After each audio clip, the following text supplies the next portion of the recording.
গ্রামের পরিবেশটা একবার খারাপ হয়ে গেছে। কিরে কাশিম, এটা বক্কর ফোলানা না? আকাশ দাঁড়া দাঁড়া হ্যাঁ চাচা, ডাক দিছেন? অফিস তারা জিজ্ঞাসা কি অবস্থা? বাজান, পড়ালে তো তোমার শেষ শুনলাম। অঙ্কা কি করবা ভবিষ্যতে, চিন্তা ভাবনা কি? এই তো চাচা চেষ্টা করতেছি, দেখি কি হয়। ঠিক আছে, চেষ্টা করা ভালো। আচ্ছা চেষ্টা করে যাও যাও। ঠিক আছে চাচা, আসসালামু আলাইকুম। আচ্ছা যাও। আরে এটা জীবনে কাজে লাগবো কোনদিন।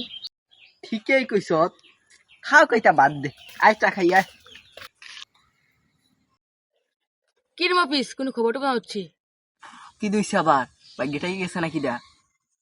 আরে না, আকাশ তো ঢাকা গেছে সত্যি। বক্কর ফলাক্কাস নি, কি এর লইয়া গেছে?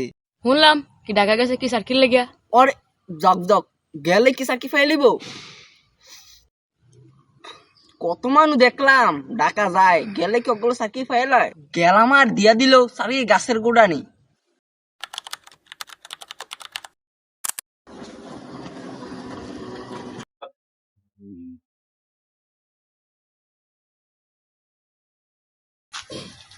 আব্বা, আরে আকাশ কোন সময় আইছো? এখন তো আইলাম আব্বা। আব্বা আমার তো চাকরি হয়ে গেছে আব্বা। আরে কি ডাকো? হে আব্বা,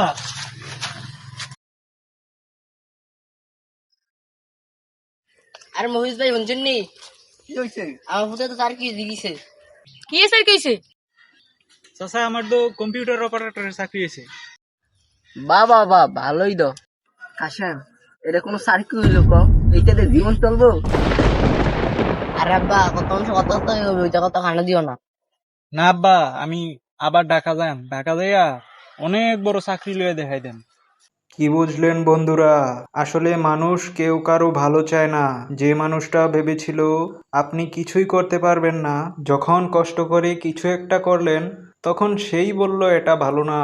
আসলে মানুষের কথা না ভেবে আপনি যেভাবে ভালো থাকবেন, যেভাবে ভালো থাকতে পারবেন সেই কাজটাই মনোযোগ দিয়ে করা উচিত। ধন্যবাদ সবাইকে।